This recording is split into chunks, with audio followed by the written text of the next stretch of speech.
আজ আমি এমন এক চিত্রকর্ম নিয়ে কথা বলবো যাকে আপনি যেভাবে ভাববেন ঠিক সেভাবে আপনার কল্পনাতে রূপ নেবে।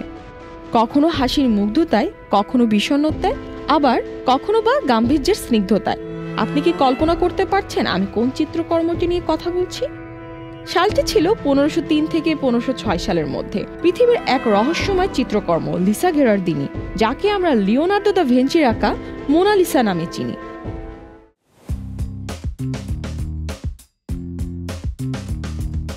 মোনালিসার আসল নাম লিসা গেরার্দিনি। তিনি ছিলেন একজন ধনী ব্যবসায়ীর স্ত্রী। লিওনার্দো দা ভিঞ্চির এই বিখ্যাত চিত্রকর্মটি আঁকেন যা ধারণা করা হয় তার স্বামীর অনুরোধে। এটি মূলত করা হয়েছিল তার স্ত্রীকে সম্মান জানাতে এবং তার স্মৃতিকে ধরে রাখার জন্য।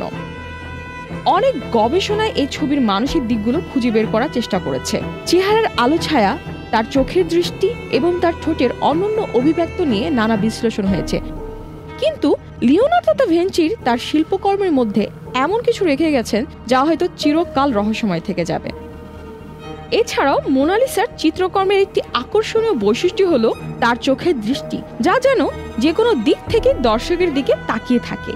এই বিষয়টি চিত্রকর্মের আধ্যাত্মিকতা এবং গভীরতা আরো বাড়িয়ে তুলেছে।